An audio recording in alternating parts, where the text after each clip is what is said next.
Bir dənə xam və çendiş və əlbəttə ağır dərdlərdən ki, rabitədə görsənir, kişilərin küsmağıdır. O kişi ki, danışmaq əvəzinə susar və danışmaz, o kişi ki, müşkülü həll eləmək əvəzinə küsmaqla istər müşkülün kontrolünü əlinə alsın, bu kişi çox tələz bu ki, başarışıqlı bir kişi nəzərə gəlsin, bir dənə çıqqıla oğlan uşağına bənzər ki, yolunu itiribdir.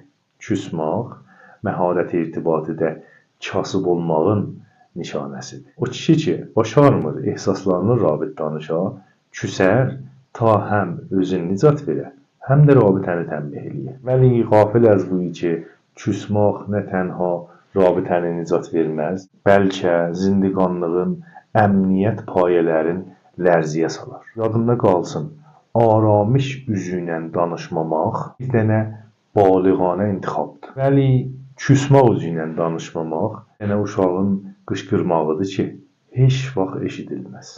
Bu sözə babərin olsa, peycimi saxla.